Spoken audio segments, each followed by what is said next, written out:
Does that happen every month? Okay, we are recording, so anything you say, yes, well, can and will be used against you. Okay, welcome to session 5. You can take your mask off here. I'm not allowed to take my mask off, am I? You are if you're 10 feet away from the closest person and you're presenting, because people read lips. Okay, yeah, I think we're all right. Okay. You are, I will attest to that. Okay.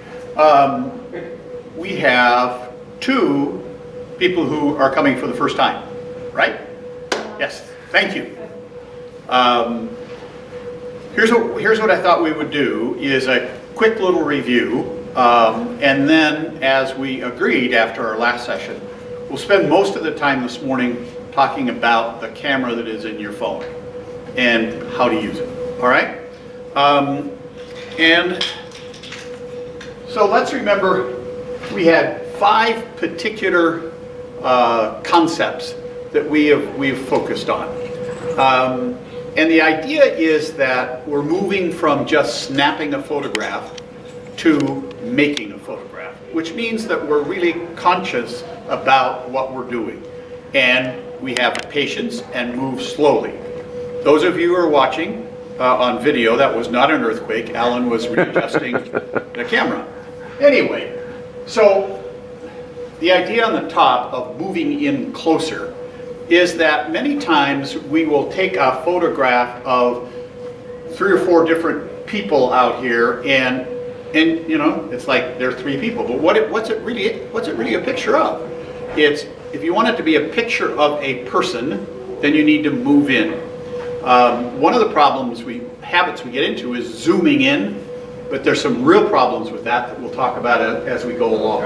The idea is to move in closer so you really define what you're making the photograph about. And the next one is less is more. And that's when you look at a photograph and there's just all kinds of busyness in there. Instead, think about what is it that I want to include. Then think about what needs to come out. If you look at great paintings, all of that sort of thing, there's a very clear subject matter that may be augmented by a few little things around, but it's not cluttered. And the next one is the point of view. And to me, of all of these, that's one of the most important. And the point of view is both basically thinking about, for those of you who were not here when we were doing this before, because we have a tendency to take our pictures like this, well, that's the way we all see everything. So you take this photograph, I take a photograph of you like this, then what happens is somebody looks at it and it's a picture of all of this, and it's not really interesting. But if I change my point of view by simply lowering the camera, now it's a totally different kind of picture. And the same thing is about going up like this. So by changing your point of view, you really can change the dynamics of the photograph. Also moving left and right and all of that. A wonderful exercise is, we all know children or grandchildren or whatever that are like this tall. If you were to go around and take 6 or 7 photographs in your apartment or somewhere else from here, you will experience how they experience the world, which is really kind of a fun thing to do. And then, if you know anybody, like I have a grandson who is 6'4", so stand on a box and take a few photographs from 6'4", you really understand how other people see the world, and it makes it a little more interesting. So point of view, you know, how do you change the way you see what it is you're photographing? And then the rule of thirds. And the rule of thirds basically says that if we have a rectangle, which the majority of the photographs you're working with are, some are square, but rectangle, if you assume 2 horizontal lines, 2 diagonal lines, then there are points of intersection here and here. And if you move your subject to that, that's where the eyes go. And it makes the photograph much more interesting. If this ball were just right in the middle, then, what's this? Okay. If this ball were right in the middle, then it's not nearly as interesting as just shifting it off to the side. And then finally, lines. Diagonal lines in a photograph add tension. Horizontal lines represent calm. So if you look at the photo on the lower right, that diagonal line, which I think it's a wonderfully composed photograph because the diagonal line, and then also the fact that they're looking in the direction of the line, I think really, really works well. But if you look at this photograph, the one in the middle on the top, horizontal line, it's the peaceful, they're kind of playing on the shoreline. So what we want to do is look at where are the lines that are in my photograph. So move in closer, get rid of the clutter, come up, down, sideways, whatever, change your point of view. The rule of thirds, what can I put on one of those spots, and paying attention to the lines that are in the photograph. So that's kind of where we've been. Now the two of you who are here for the first time, if you want to come back later, I'd be happy to show you some more examples of how that works. What we decided at the last session, though, was that rather than focusing on the picture itself, we'll look at the instrument. My picture would be better if only I had a better camera. Everybody says that, and it's not true. Well, yes, it is. If you shoot with your phone and then you go out and you buy a $2,000 camera and a $2,000 lens, it's going to be a little crisper and it's going to be all of that.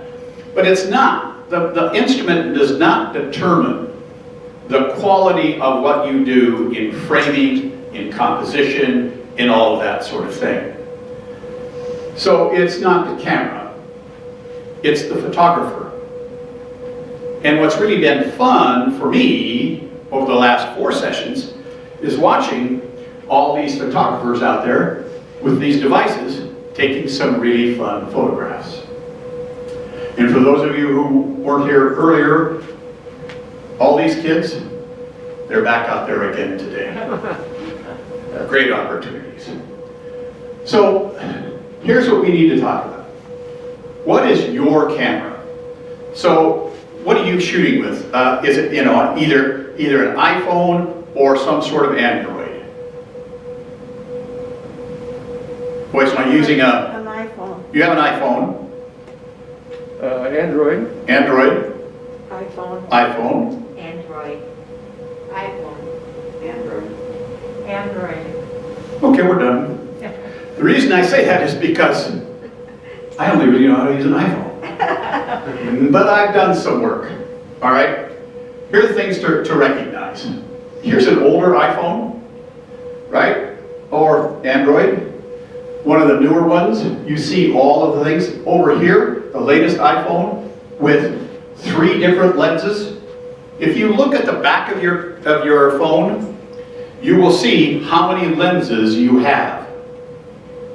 1, 2, 3. The more lenses, then you can do more different things. So we'll look at the two and learn some commonalities. So here is the typical open and go ahead and open your camera on your phone.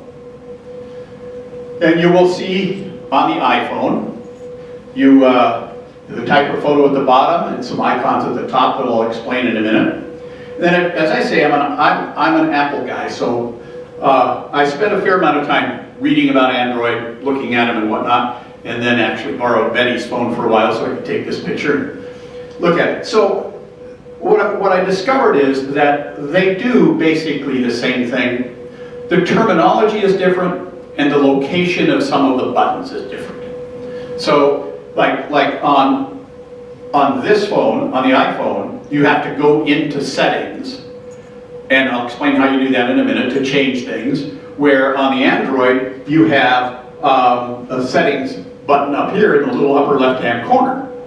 So if you tap that, you can go in and change the system. So let's do that for a minute. Now you'll notice that I have the grid on here.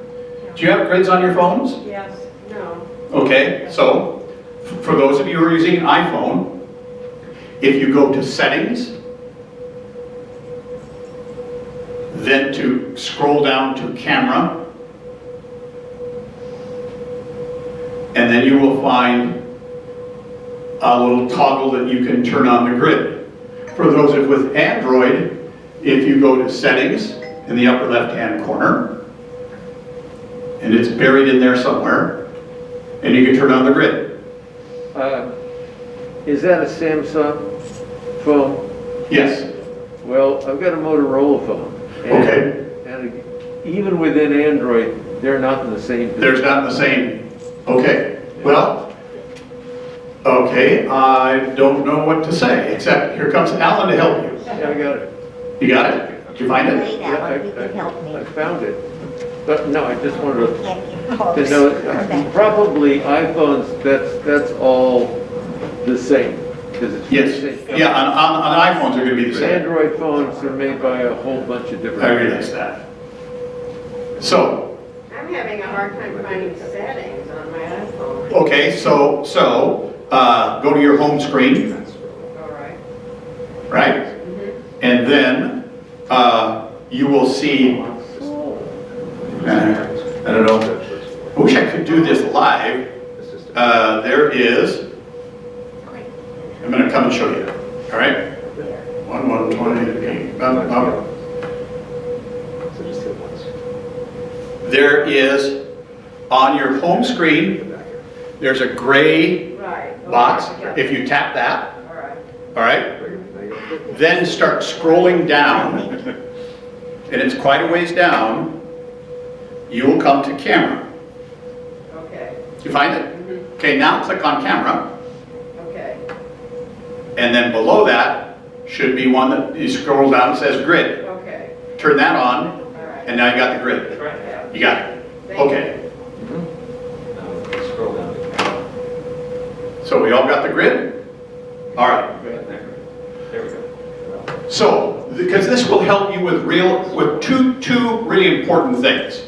One is if you want to follow the rule of thirds, but also if you want to make sure that your photograph is leveled, because there's nothing more disruptive than looking at a photograph and the horizon line, if you were to take a photograph of me sitting here, would be maybe this table. If it's at a slant, it's really, unless you do it on purpose, it's really kind of wonky. So that's a great way for you to be able to make sure that my photograph is level. You can use that grid line like that. So I would urge you, yeah, go ahead. Just because in mine, the grid or whatever, Right. is very, very faint. So you may have one even though you don't think you do. Uh-huh. Look real carefully because it's, It's true. If you look at it with a tan subject, it looks Yeah. pretty light. It's hard to see. yeah. Okay. Some people.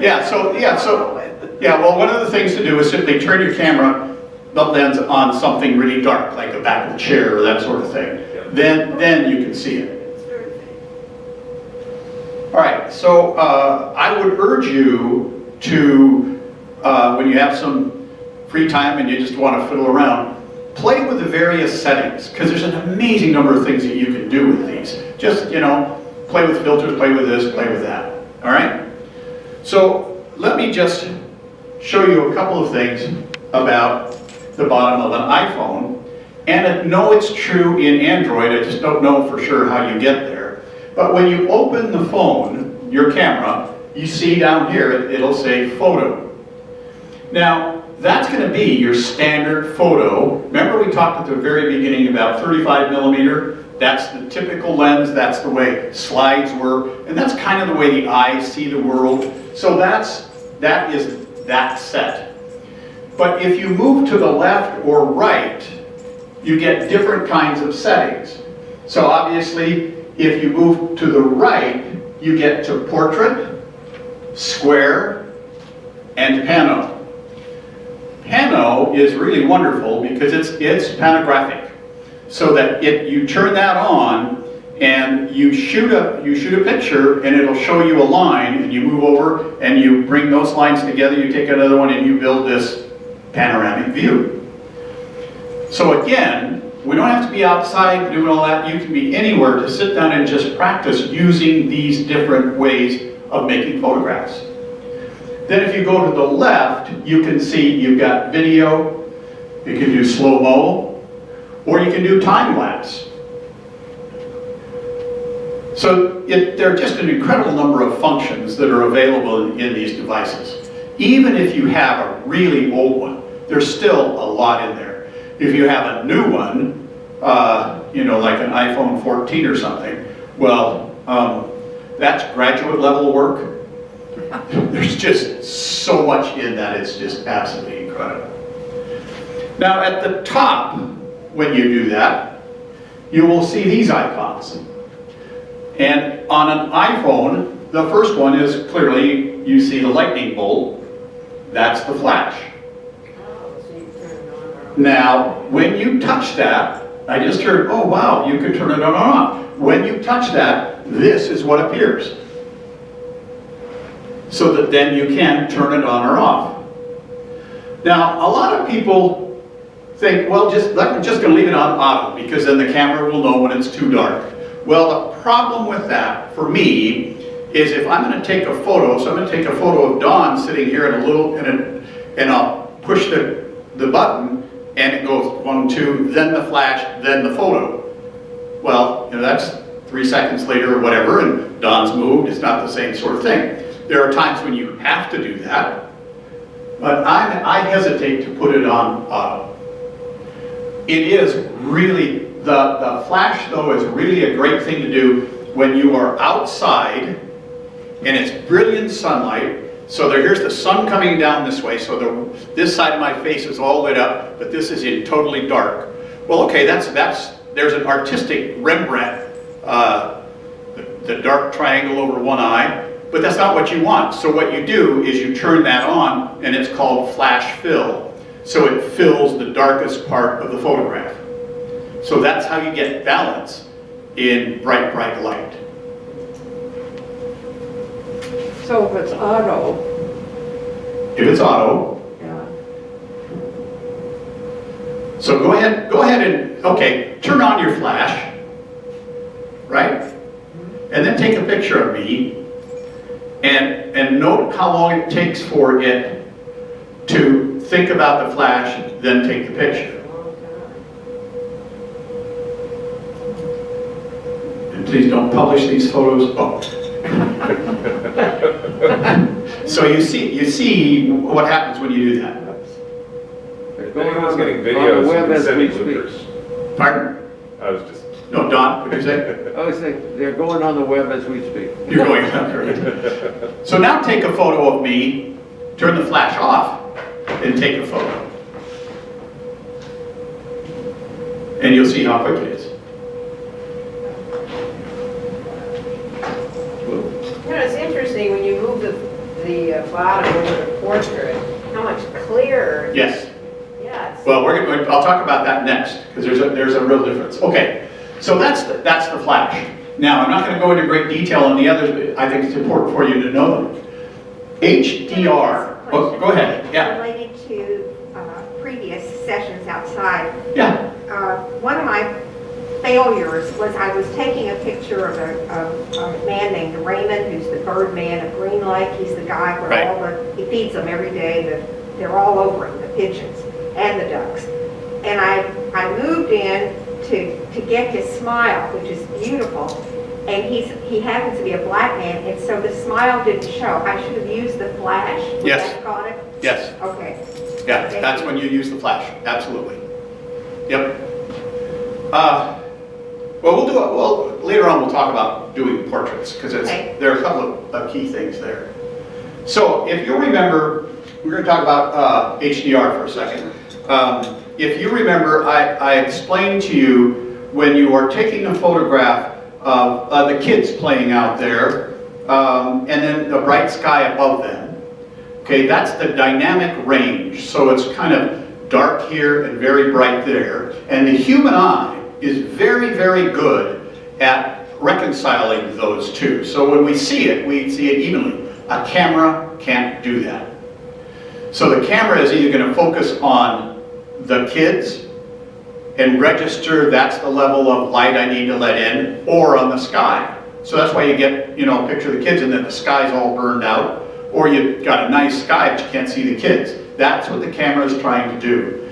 Well, HDR is a system that the camera takes, depending on the camera, 3 photos, one where the kids are dark, one where the sky is just right, and then a third one that might be in between, and then marries them. So it brings together the ability of the camera to register those different dynamic ranges. And you can set it up so that you take that and then you get that picture, and you can also set it up so you get that picture and the original photo so you can do a comparison.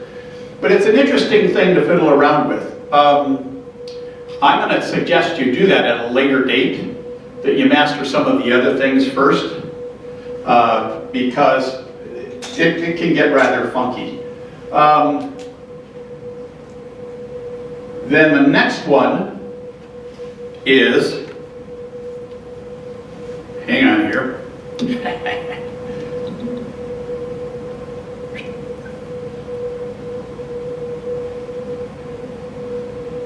That's right, live view.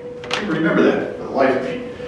Live view has the camera, and I don't know whether the Android phones have that. It takes 1 second of movement, the photograph, and another second of movement afterwards. So that when you accidentally have that on, you'll look at your photograph. If you take a photograph of me without that on, I'm like this. In live view, you would see me go like this. And it's just one of the little tricks they put in there, and I don't use it, so I don't, all right. Then, this marvelous one here is the timer that allows you to, set the timer, run around in front of the camera, and take a picture. So now your question is, well, wait a minute, who's going to be holding the camera? This will be. So you can buy these things for next to nothing on Amazon or eBay or whatever. And I have to put the mic down for a second. And it just simply goes like that. So it's a really pretty simple device that allows you to set the camera down, take solid photos, and then also using the timer to run around and be in the photo yourself. Right? Not very expensive. Then the last one is another really interesting tool. When you put, with a regular camera, you put a piece of red cellophane in front of the lens, it changes everything. You can put a blue one in, and they're called filters. So what they do is they change the whole color range of the photograph. So with an Android, did anybody find that on their Android filters? Okay. So I'm going to ask you now to tap on the filters.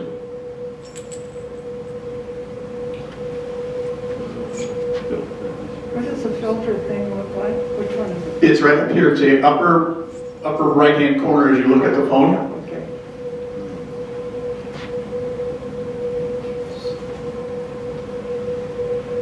I know it's there, but It's in there somewhere. it's in there somewhere. So I will tell you this, the best way to figure out your phone is Google how to use my Android phone, or how to camera, because there are all kinds of things that are out there. So the idea, now if you've had a chance to do that, and now take a picture with one of the filters, then look at it, and then take another picture with a different filter, you will see they are pretty dramatic, the differences. Now, because we're all humans, we will sometimes make mistakes and leave the filter on. And now you're taking your photograph and you go, oh no. Well, I know on an iPhone you can go in and change that by just simply going to filter and putting it back to neutral. So there are escape opportunities. You usually keep your iPhone on original? Yes, I do. Yeah. I don't use filters. I mean, you can do it post-processing after you're all done. Yeah. So what I wanted to do with this little section is show you the complexity of these devices and the many, many different things that you can do. And I really urge you to Google, if you just put in how to use my iPhone 7 camera or your Android, my Samsung camera, there are just an incredible number of free videos. So that's the technology part, but let's go back to making photographs. And here's a question we hear all the time. Why are my pictures blurry? Okay, there are primarily 3 different reasons. The one on the left, camera shake. And I don't know if it shows up from where you are, but it might look all right, but as soon as you get close to it, it's blurry. And it's fuzzy everywhere. Well, that's a sure sign of camera shake. All right? What about the next one? Now, if you look, this grass is in focus. The bee is not. What that's about is choosing your focal point in the photograph. And you can do that with these phones. All right? Then the last one, which remember in the earlier classes I've talked about this a couple of times, because it has that kind of a feel of early French painting, the Impressionists. It's really blurry. Why? Because too much zoom. What happens when you take your phone and go like this to zoom in? It greatly reduces the quality of the photograph. So I'll show you a couple of things that you can do to get around that. But these are the 3 primary reasons pictures are blurry. So what we want to do is ban the blur. You remember this song? You got to know, okay. Well, we're going to change it a little bit too. You got to know how to hold them. Now this is really fun. I've taken photographs of class members out making photographs with their phones. This one is an interesting thing. We all do. I just watched you doing it. What's the big problem with this?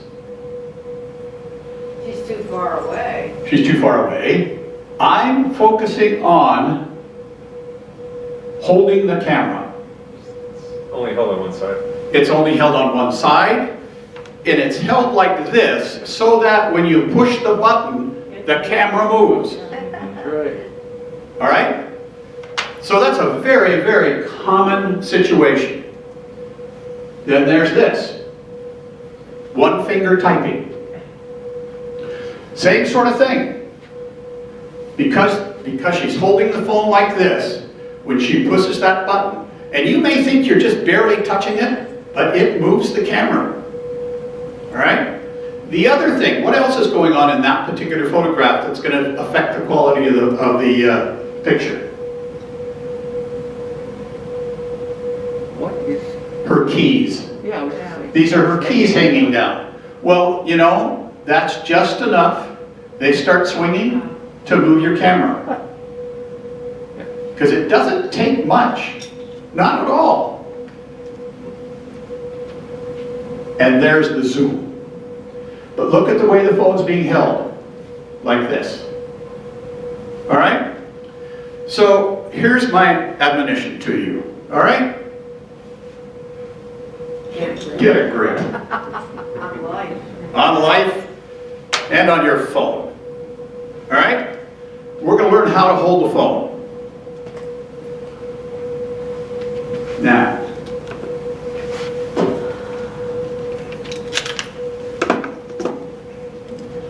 this takes a little bit of practice. All right? The idea is that you want to have as solid a base as you can build. So, if you turn your, I'm sorry, Alan, I have to set that down to do this. Okay.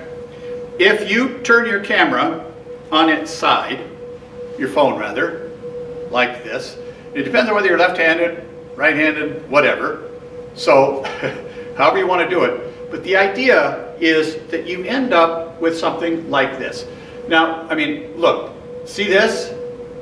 If I'm going to take a picture that's vertical, or I can turn my hand and make it horizontal, how much more steady that is.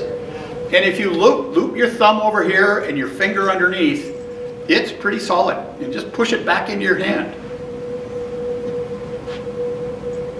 Now, what you can do with your other hand is hold it like this. All right? Because then, if you're doing this, right, you can now, let me turn my camera on, you can now still see your camera, right? See everything. You got to be careful you don't put your finger in front of the lens, but I can see what I'm doing, okay? And then you're ready to shoot, right? But now, what's awkward about this? How do you push the button? Are you ready for probably the best secret you'll hear? Yeah. Do you know how you can snap? Watch this. I'm not going to move anything. I just took your picture. No, my camera shut off. There you go. I don't know if you'll hear this. If you push your volume button, Double click. it'll take the photo. The volume button. So on an iPhone, you have these little buttons here for volume. Where's the volume button on your It's true on Samsung? Androids too. Yeah, it's true on Androids. So not only that, but if you hold down the thing, you get multiple pictures. You do. You get multiple pictures. You can also hold it with both hands as well if you do the volume, if you want. Yeah. I don't see any volume on my hand. So how do you turn the sound up and down when you're talking on your phone? We don't. Yes, we do. But Betty and I don't. I don't, you don't. Let's see yours. Okay, show me. I know how to turn it on and off. Yeah. It's different on yours, both. Okay, well, show me on that. So, So practice holding the phone like this and taking a couple of photos. Yeah, you just took a photo. You want to make sure you don't get your finger in front of the lens. That's the main thing. And you can do a wet tapping with your When more was big that? volume. That's the worst. Got it. All right, thank you. Did you figure it out? Yeah, exactly. All right. Or you can hold it with the other hand too and just kind of crane it around. The point is that You want to keep it stable. you are holding the phone as steady as you can, So it's better than tapping the screen, than just tapping the screen shakes. like so. I see. Yeah. I think here. That is May, a good secret. keep going, May, you'll figure it out. It's comfortable to hold it like this, but then it's figuring out what you do with your other hand, all right? So what I try and do is I hold my iPhone in my left hand, right? Because then the volume buttons are up on the top. Then I can go like so and easily manage what I'm doing here and Try holding it. click the shutter. Yeah, that's amazing how you. Yeah, isn't it? Yeah, And then you makes a big can difference. Use the other finger to tap the volume So here's what you're doing. as you hold it.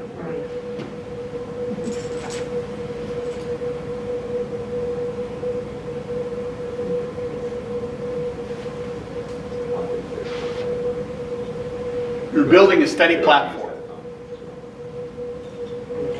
Oh, wait until that. You got it? It'll just take practice. Okay, so now here's another really important thing. This is what we have a tendency to do, right? I don't know why we think we need to put the phone way out there, the camera way out there. Because in the old days, when you took a picture, you had to go like this, right? That's right. Your arms, when you're out like this, are going to go like this. Put your arms at your side and go like this. You're building a steady platform. Now, you can't always do it, you know, because how do you do this when you change your point of view? Well, you go like this and all of that. But The idea is bringing your arms in. It makes a difference. And then find something to lean on. You know, there's just so many different ways you can do that. Phone down here, all sorts of different things. The idea is to be as steady as possible. Okay? So, practice that. Practice that. The next thing is to focus on your subject. When you turn your camera on and you start to look at what it is you're going to do, you will find this square, right? Everybody find that? That is your focal point. So now if you were to point your camera at me, and that's there, and put that square over my face and tap it, that is your focal point of the photograph. Now what's interesting is, if you are doing that and you want to move it, and you see my phone in my hand, you could tap on that and you will see the square move to that. So just like, remember I showed you the picture of the bee and the grass? Yeah. If she tapped on the bee before taking the photograph, the bee would have been in focus. So you can move that around. Well, yeah, you can see what I did here.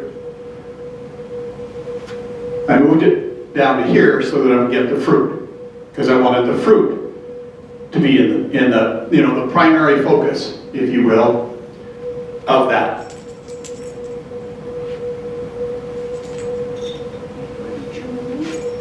Does it make sense? Okay? Just wanted to touch, so touching around the screen, and that'll focus where you touch.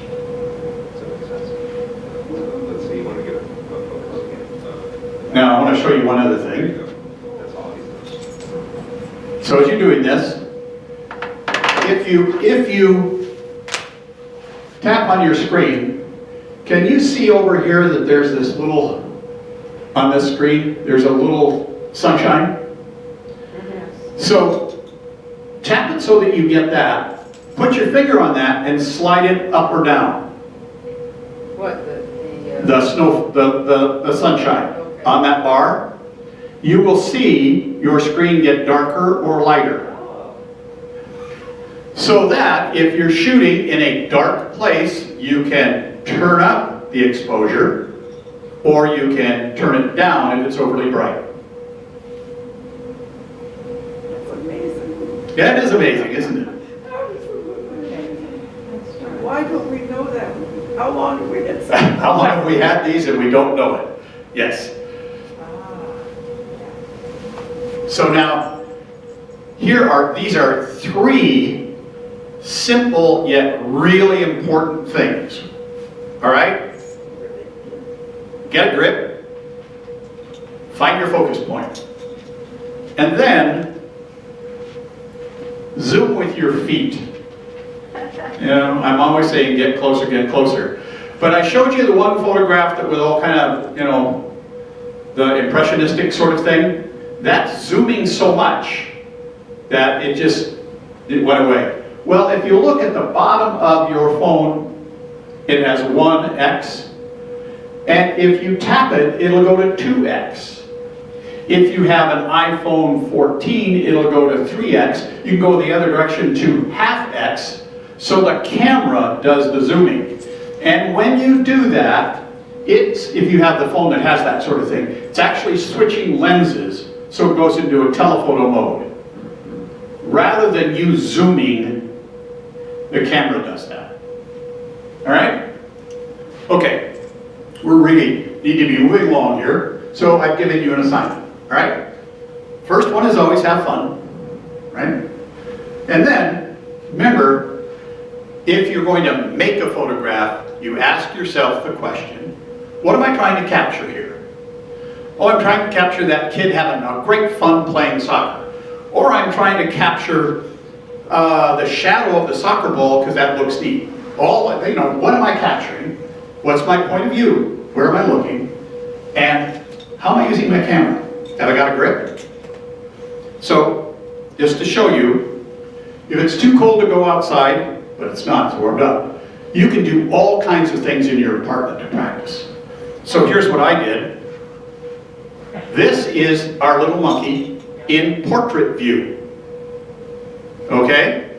Then I took one in just regular. Then I took one in square. Right? Then I took one with moving object. And I held my shutter down so it went click, click, click, click, click. And then I chose the one that I liked. Then I will tell you, when I was finished with that, I took the most exciting photograph I've taken in weeks.